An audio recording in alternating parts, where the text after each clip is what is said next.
Welcome to the Captain's Lounge studio here in wonderful uptown Longmont.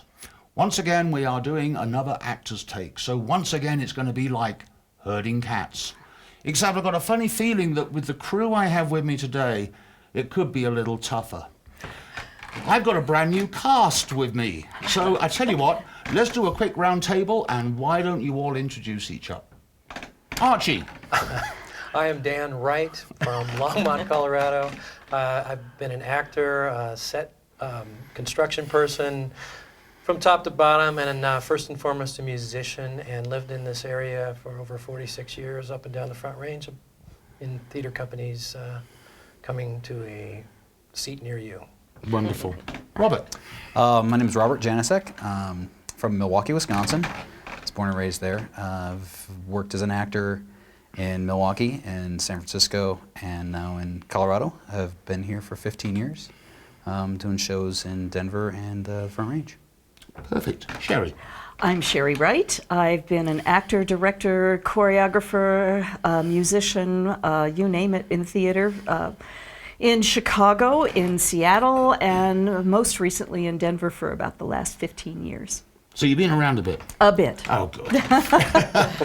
Brandy. I'm Brandy McGreer. I'm the newbie here, I guess. I've only been doing this about 5 years, just right here on the Front Range.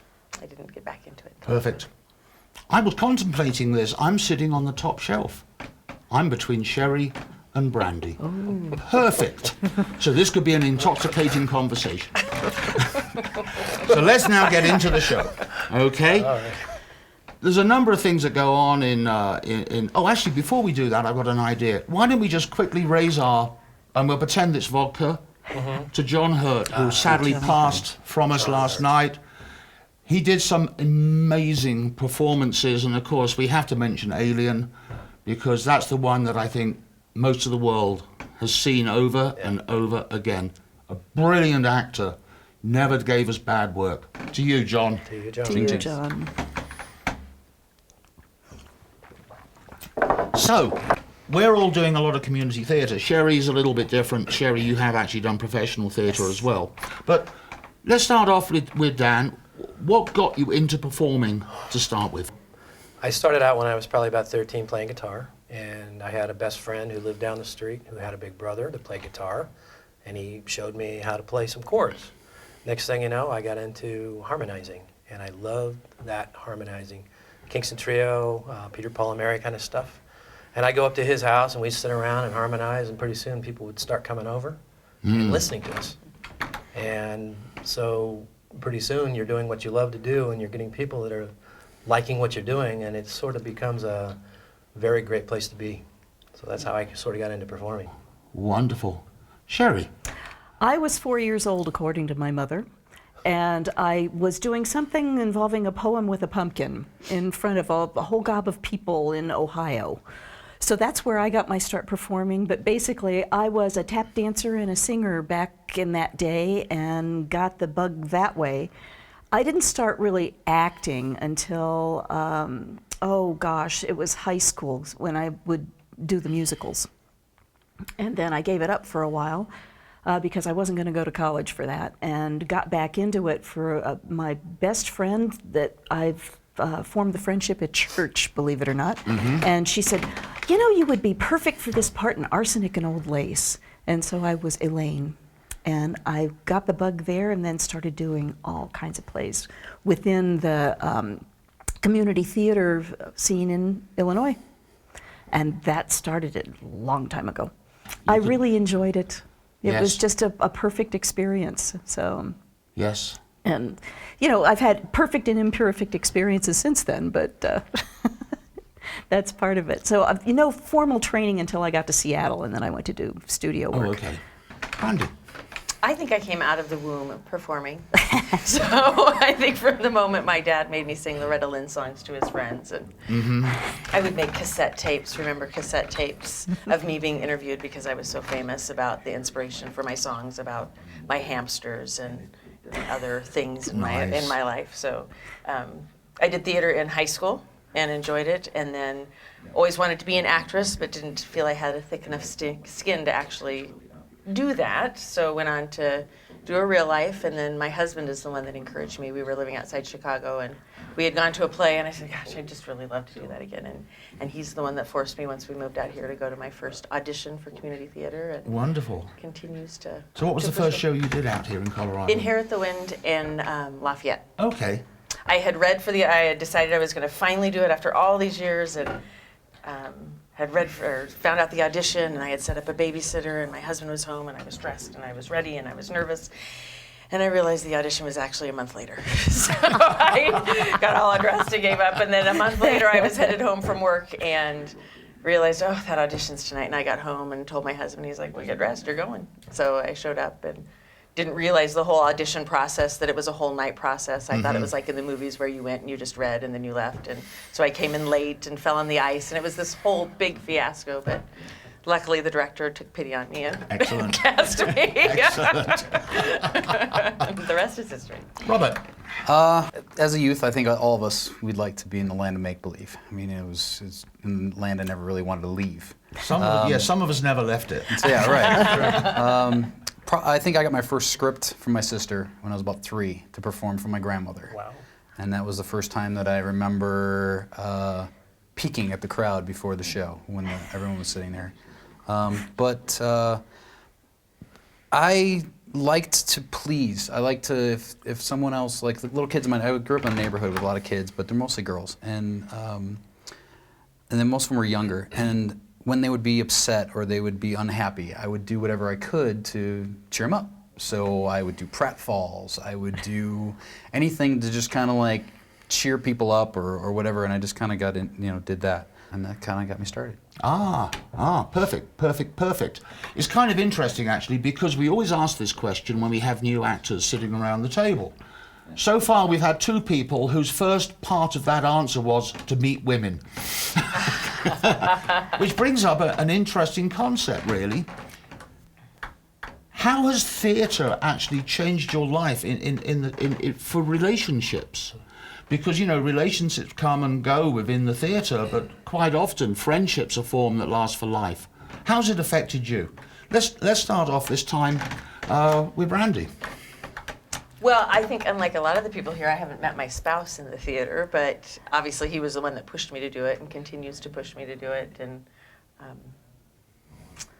the friendships that you find are invaluable. The people that you meet with each show, there's at least, if not all of them, several of them that you take with you for hopefully the rest of your life. There's people that you encounter that, these are our people.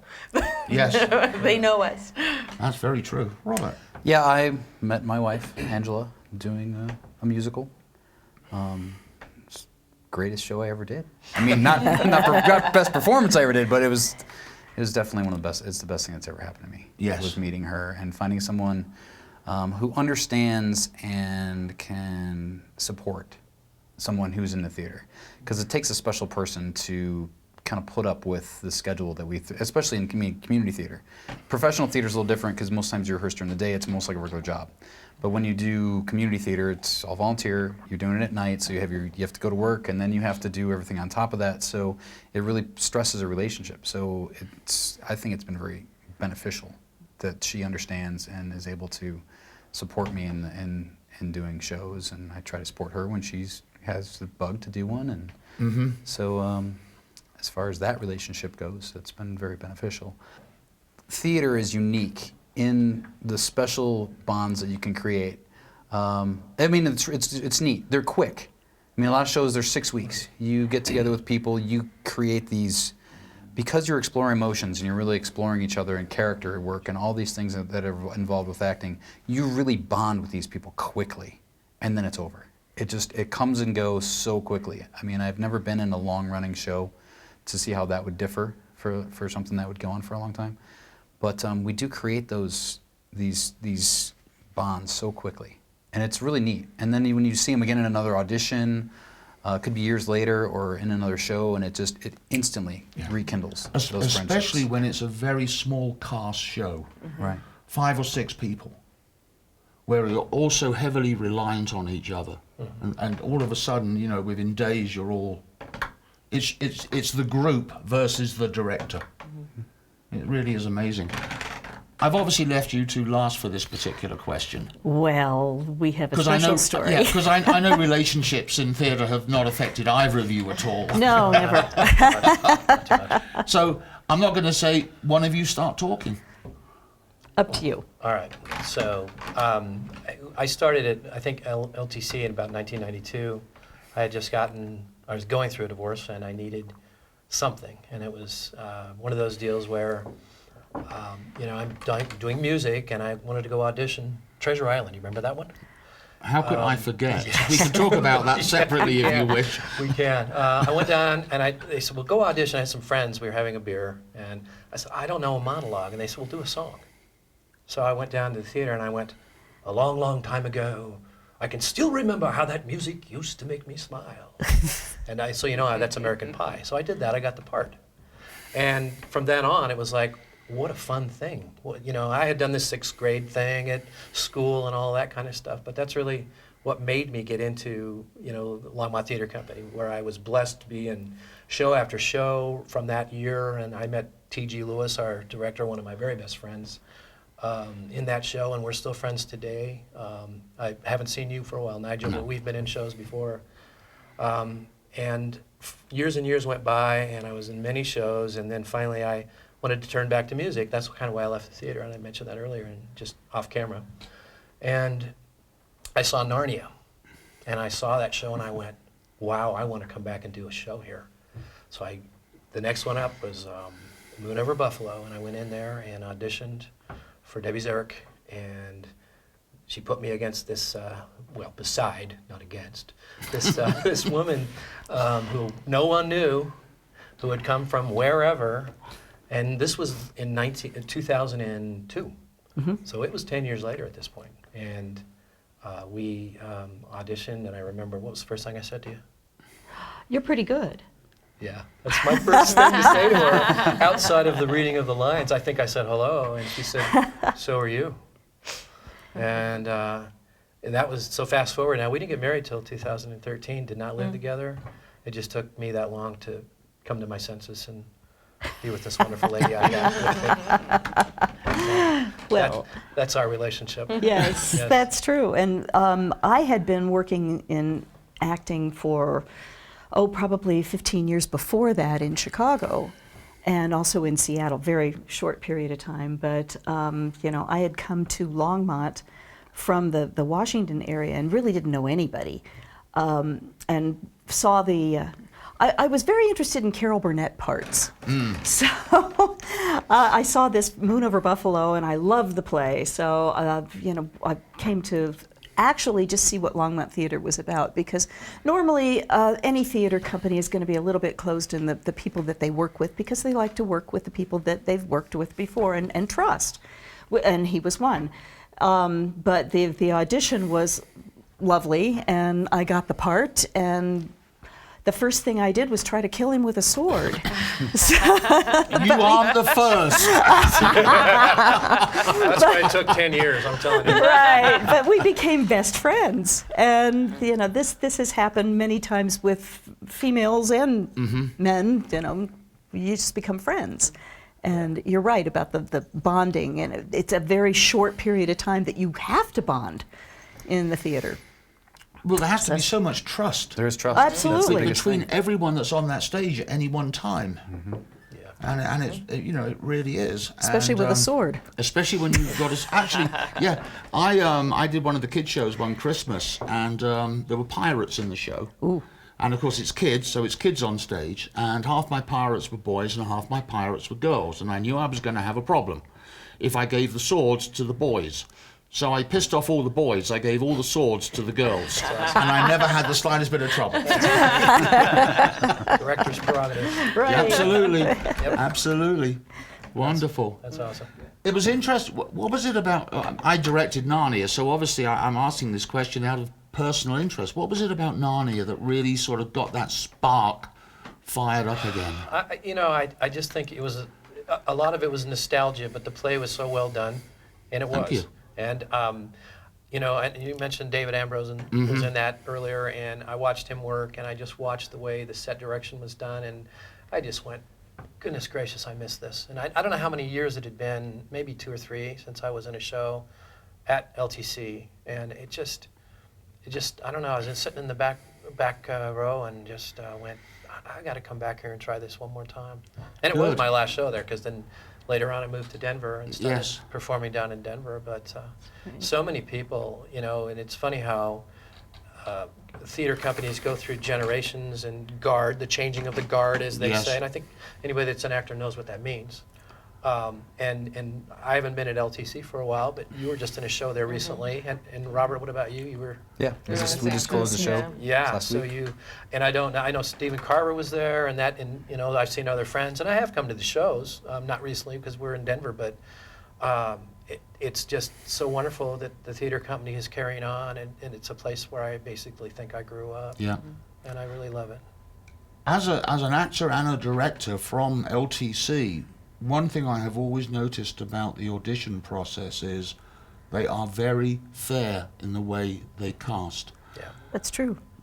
I don't know of a single director that will say, well, we'll have those 3 because we know what they're like. Yeah. I've never known that happen at the LTC. If anyone is guilty of doing it, it's actually myself, because one Christmas I got a phone call the day before Thanksgiving from Debbie saying the board has just said that they want us to put on a Christmas show. This is we don't even know what Hardly show any yet. time, yeah. Right. Okay. And we picked the best Christmas pageant ever to be the show that we did. We managed to get the rights and everything within 3 or 4 days. We quickly got audition notices out. So we've now got, 2.5 weeks before Christmas. And I hadn't auditioned. My gosh. So I have to admit that I did cast Alex and I did cast Vanessa and I did cast Beck in some of the larger parts. They were when my kids, when they were a lot younger, just so they could start learning the damn script. And I got to admit, I'm guilty of doing Plus that. you had but- a captive cast, you could keep them at home and make them learn their lines. Absolutely. Well, it's funny you should say that, because I sit there and I struggle and struggle and struggle with lines. Both Alex, Vanessa, and Beck, they can literally read a script twice and they never have to pick the damn thing up again. Ah, kids. They piss me off so much. Yes, our youth. Right? Absolutely. Absolutely. Now, we've just been talking about relationships in the theatre, and we talked about scripting and all the rest of it. I don't know whether this has ever happened to you, but what happens when you're doing Hell Week? And for those of you that don't know, Hell Week is the final week before opening night. And it's called Hell Week for a very good reason, and hopefully we can get into that a little bit later. But what happens during Hell Week when you suddenly discover that the actor playing opposite you in a fairly major role doesn't have a clue what their lines are, and doesn't have a clue what their cue lines are, those all-important cue lines? How do you cope with that? Has that actually ever happened to anybody here? I mean, I've had, I think we've all had, and I'm probably one of the biggest, I've had that, where I'm the person who, oh God, I'm in the middle of a scene, I have no idea what's going on, and we're in Tech Week. And a lot of it has to do with, there's just so much going on. You have the stresses of, you're first in costume, and is the set done, and trying to remember all your stuff, everything, Yeah, being off book, distractions, and all the right. distractions, everything Yeah. like that. I mean, the best thing you can do, and I think we'd all, is preparation.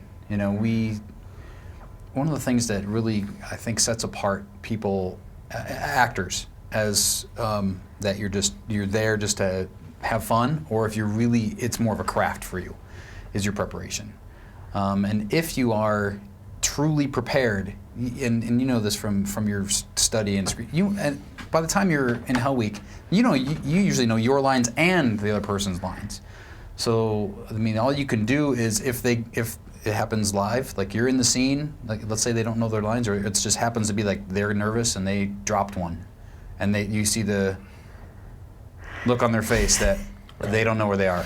And so you have to know the scene well enough and know your character, know their character, that you got to be able to feed them something that's going to put them back on the track.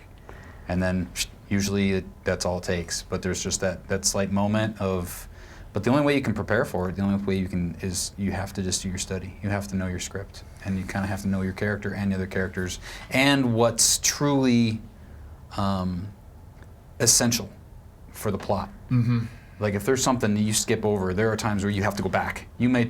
Somebody might jump and you skip the section. That's something that's critical, and that's probably one of the hardest things to do is go. Yes. The audience, this whole show isn't going to make sense unless we figure out a way to get that back into this. So those are some of the things I've experienced in live theater is those moments on stage. 90% of the time, everything runs great. Everything rolls. You're just playing the audience. You're having a good time. But there are those moments where you. Oh, I would gotta agree be with back. that, absolutely. I was in a production of Who's Afraid of Virginia Woolf, where I was Martha. The guy playing George had no idea on dress rehearsal night what his lines were. So preparation was key because I had to basically learn the entire script so that I could feed him. And if you know the script, it's 3 hours of knockdown, drag out, fighting. Yeah. And so you can't fight with anybody who doesn't know what they're fighting about. Yeah. But it ended up being fine. I thought originally the director was going to have to take over because he knew the script better than the guy playing George did. Wow. But it was, and I got to throw a drink in his face, so that helped. So, yeah. Well, don't you think it's also if you've got an audience, because some directors will bring an audience in for you on Hell Yes. Week, and and if that happens, then you really can't show it. If they're not there, you might say and it depends on how well you know the other actor. If you're on good terms, and most of the time you are, you say, "Don't you mean that the sun is rising on the foreign horizon or something?" And they'll go, "Of course I do," and and you might be able to play with that. Bring them back, And you yes. win them back. But if there's an audience, then you have to be a little more subtle. And it all depends on what the lines are. And like Robert said, I've been in a situation where we had to go back to a page. I did it myself once, and I said, the audience needs their money back because I forgot this whole page, and now they're not going to know what's supposed to be in Act 2. And that stuff happens too. But Hell Week is definitely the place to get the bugs out, and that's and that's why it's called Hell Week, because it's when you find out all the warts in the show. Mm-hmm. Yep. I think I've been Well, lucky hopefully. to not work with anybody that's been that off, that they haven't been off book close to a production. But for me, it's been interesting as I get going in it to learn how much that's some of the fun of going into production is now you've got your characters and you know your characters and you're up there for each other. Because there's going to be times when you forget your lines or you have that moment of pause. But if you're listening to each other, it's helping each other out of those moments and having each other's back Yep. to try to reel it back in. I have had experiences with somebody who kind of froze when they would forget a line and not give you anything back, and you're trying to reel them in and help them in, and you end up just kind of having to take over for them. But for me, that's part of some of the fun of the show is, nobody's perfect. You're going to have Right. moments where you forget those lines and trying to help. Half the magic of live theater, yes? Yeah. Getting that puzzle put back together and getting it back to where, and they don't know anything happened. Right. If you're lucky. A good friend of mine, Mike Curtis, who sadly is no longer with us, I he didn't know was that. directing Five and Dime Jimmy Dean, Yeah, which is quite a complex show. I remember that. And I think it wasn't opening night. It was the night after, and I'm up in the booth running sound. They skipped 16 pages Wow. of script. That's incredible. Jeez. Did anybody want to go back? It was a much shorter act. Yeah. Well, my favorite story about that, it happens to everybody. I was on Broadway watching a matinee of Pygmalion with Peter O'Toole, and I believe it was John Mills. And so Peter O'Toole obviously was playing Henry Higgins, and John Mills was playing Doolittle, and they were standing there, and Peter O'Toole went up. You could see it on his face. That look that you were just talking about, deer in the headlights. And I was sitting in the audience laughing like crazy because I went, he does it too. Yeah. I think it was alcohol induced, but I wasn't really sure. Oh, the But, chances are that yeah, well, maybe not. but John Mills, he cracked up because he knew he could see the whole thing going on, and he got him back on track eventually. But that was one of the finer moments I've ever seen on Broadway. Because I read a story, and I think it was those two actors, and maybe this is when they did the show in London, but they went out drinking at intermission. They were both so drunk they could hardly walk onto stage. And I think it was Peter O'Toole who just looked at the audience and says, if you think I'm drunk, you should see the other guy. Jeez. Oh. I'm notoriously bad for learning lines, especially for Hell Week, because as you so rightly pointed out, there is so much going on. Yeah. But come opening night, I nail everything perfectly. And I know I do upset other people because I am so terrible during Hell Week. And I do know that I'm bad at doing that, except for Chaps, because Chaps, we damn well nailed that show right from yeah. the start. Absolutely. Beside the point. Yep. Talking of Hell Week, do any of you have some good Hell Week stories of where everything goes totally wrong? Or it doesn't work, or you're stood there for 20 minutes because the lighting people haven't got the right light on or something? I've got one real quick. It was down at Vintage Theater. Vintage now is in a bigger space, but this was in a very small space. Salon. I think the wings were probably 4 feet, maybe 3 on Oh, each right. side. And there were 28 people, I think, with everyone that's on stage. And there's one of the scenes is with a dinner party, and we had never done it with just the lead roles. And so we hadn't had everybody on there. And finally, we're all, there's like a train coming down the side. You're supposed to make entries, and then everyone was walking over. No, I'm there. No, I'm there. And, no, I'm supposed to be there. And you've got people shoving and pushing and everything, and it's like, it was panic-stricken, And because we had, when I mentioned earlier, we had that audience. They brought an audience to just kind of get the laugh cues and where we thought people would laugh and stuff like that. Oh my gosh, it took us, that run must have went on for hours because stop. And we didn't know, that's the other thing they do during Hell Week, stop and go. You're supposed to get all that done in the cue to cue, right? Yes. But no, not because we had the whole cast. It was stop and go, and I think that was a 4-hour run that night. Oh. But the show ended up being great. It was, Yes. But it all came together, but that night was horrible, and, it was... For those people that don't know, cue to cue is where you actually break the show down and you do the opening cue of a scene, cue changes during the scene, and then the final part of the scene. A lot of directors believe they need the full cast to do that. Wrong. What you're meant to do, cue to cue, and the way I've always done it as a director is, I do it on a Sunday, the cast is at home drinking heavily, and I will use the tech people to do cue to cue, or myself, and my assistant director, and the stage manager, because the stage manager's the one that really has to understand all of this. So personally for me, cue to cue doesn't involve a cast. It's really just for the tech people to really fully understand what's happening and when. Yep. And you should not tie up the cast time, but that's the way I direct it, not necessarily how other people direct. Anyone else got some Hell Week stories? I'm sure I have plenty. Go on, I then. think everyone does. There's been shows where you're, for whatever reason, a crew never showed up really to build your musical or your play, and so your actors are. And a lot of times, and this is another thing that for a lot of community theaters, as LTC is one. When you're cast, not only have your responsibilities as an actor and your role and your character, but you also have to you're involved in set construction. To whatever you can help. I mean, if you whatever aspect of construction you can assist with. Your skill level. Right, but I mean, I've been in shows, and not just at LTC, but other places that you're opening in a couple days, and you still don't have like major components completed, and you're pretending that that this piece of furniture is there, which just doesn't exist. I've had issues with other shows where props. Whoever was assigned to do props didn't get them, and it's really helpful. It's difficult when you're opening in a couple days and you haven't had the newspapers you're supposed to have. You don't have the any of the little hand props that you're supposed to be dealing with.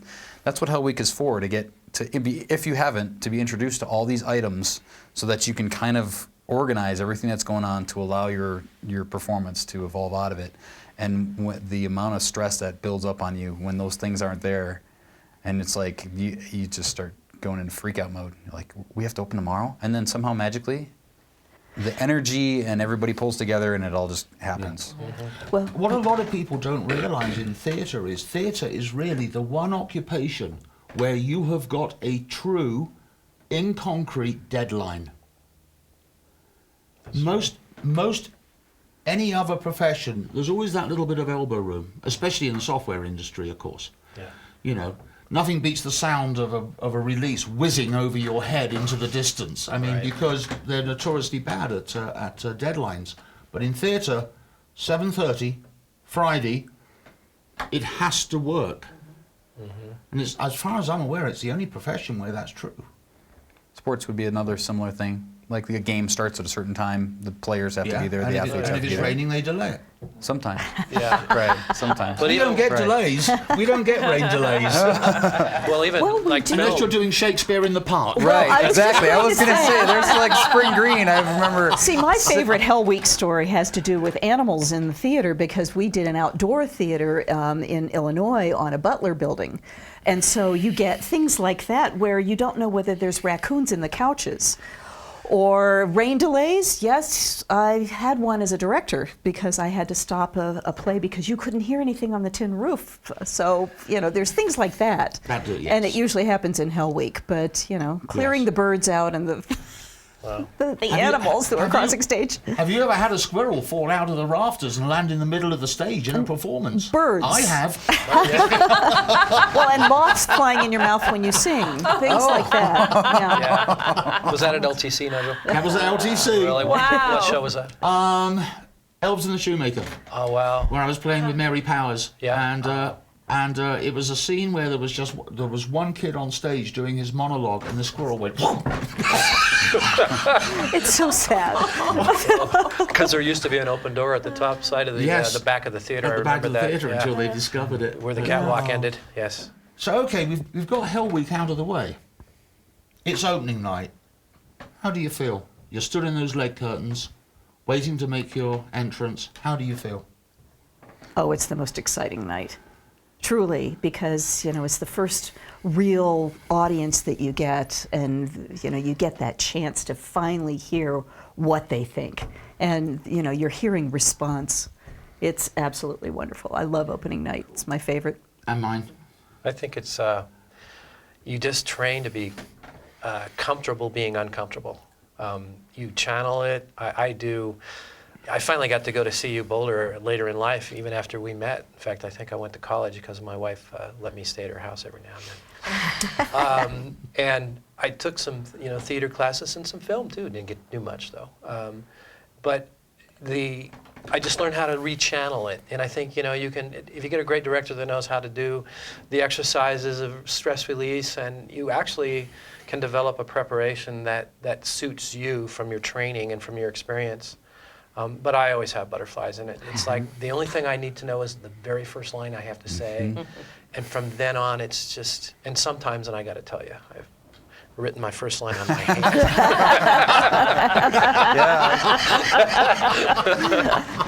I'm embarrassed to say that, but it's true. And the same with Yes. a song. I mean, if I'm getting up and performing a song, if I'm not using charts, what's the first line of the song? Yes. So It's a same definite thing. nervous anticipation. Oh, man. You're ready to go, and especially if you're not the first actor out, if you're not in the first scene, and you get to like sit backstage and you know where the first laugh is, or you know where the first spot might be, and if it's an opening night, you might not have had a house yet, and you hear it, and then you can tell from the first couple laughs or the first couple things what kind of house it is, Right. and that builds on it, like, oh, good, they got that joke, Yeah. and they're eating it up, and then you just get more, and you're like, okay, now it's my turn, let's go, and it's just, and then as the run goes on, it lessens a little bit, Yeah. but still, when there's a good house out there, and you're making a lot of noise in the house before the show starts, it builds up the nervous energy, and it is a unique experience, a unique feeling. It is, isn't it? I think I'm probably more like maybe Dan is, that I have a little bit more anxiety ridden. I guess I just haven't done it enough. So I've had to kind of work through that. I've had some initial performances that were horrible anxiety going out. And I had a girl much younger than I sitting backstage knitting one night during our show. I was like, God, don't you ever get nervous. Like, you're just back here like this is no big deal. And she's like, you know what? I just really view it as a chance to show them what we've worked so hard about. And it was such a simple thing to say. Excuse me, but I've carried it with me every show since then. And I actually helped one of the younger performers on the last show that we did because he was having horrible anxiety the opening night. And it really is. It's channeling that anxiety and those butterflies Yeah. into positive and then getting to enjoy it, because it's not really until, for me, after, like Robert said, you get out there and start going. Yeah. But backstage when those butterflies are going. And you're like, You're I pacing. can't do this. Yeah. You're pacing. I don't know you're- if I can do this. Yeah. I've worked the pacing into my relaxation. Right? Oh, yeah, But absolutely. do you ever find yourself 10? Oh, yeah. And the stretching, you Yeah. have your own places in certain theaters where Right. you go to hang out. Robert and I were discussing that last Uh-huh. show where you do certain things to Yeah. Get a to routine, relieve yeah. that. But Every- there is a rush, though, that, we came off that opening night with that crowd, and it was, Yes. That's cool. I think my husband and my friends that were there thought we had been drinking backstage. It's just that natural Well, you had from what endorphin I rush. hear. Right. So we're acting It's like that we are. rush, that high, that endorphin rush. It's almost like the hole-in-one. I've never golfed and got a hole-in-one, but it's if you get one, I hear you. Or the good shot you make when you golf, and you want to come back and do it again. But the theater is even more magic because of that collaborative, Yeah. the cast, and then it's the house you have. We had a One of the que- performance, that was like that. Just it Yeah. was like a wall of energy back at you, and you just never want that feeling to end. So how about your inner critic? Oh, Do you have always one? on. Oh, Mine speaks louder to me daily, than- not Yeah. just on stage. The inner critic, and some people's, they've killed it. I don't know how they've done it, but they've buried its voice somewhere in their psyche. Mine's still up there going, oh, I don't think you're as good as you think you are. Exactly. Why are you out here Yeah. with these people? They're really good. They don't. Yes. Yeah. And I seem to remember, some of that from initial theater training, is that you're supposed to keep working. You should never be done. Like any character, any performance, any show, you should. It's a constant reach for the top. You have to keep finding other stuff. And so, and as your inner critic, you beat yourself up, but it's because you're always trying to be better. You're always trying to find another joke, another look, another something you can add to just, because everything you can. That's why the longer a show runs, I mean, you find so many little things that aren't in there, or that you discover with your fellow actor. That different delivery of a line can change everything. Oh, yeah. And you Right. don't find it until you're actually until you have a house, and all of a sudden or you have suddenly you're sitting there during the day and you're like, oh, if we do this, and you meet up with a fellow actor and you're like, look, if you lean this way and then lean that way, it'll work. And you try it and it works, and it's those little things that just make it Little so. things that make it. Yeah, Sure, but and you in a always have to long keep run. striving Yeah. to keep making it better. Yeah. That's what a long run is for, is to help build that energy, build the energy with the audience, build the energy again with the cast, and you kind of have to redo it every single week you come back. I mean, if you're doing 8 shows a week, you're constantly there. But most professional runs aren't like that. They're, Friday, Saturday, Sunday, maybe 2. And so you get away from it a little bit, and then you come back to it, and you reestablish that relationship, and that's Yeah. really important. As an actor, everyone knows they go nowhere near Nigel for the last 10 minutes until the curtains open. Because I just involve myself in my head. And I will totally ignore people backstage, including the stage manager, which really pisses them off, but that's okay.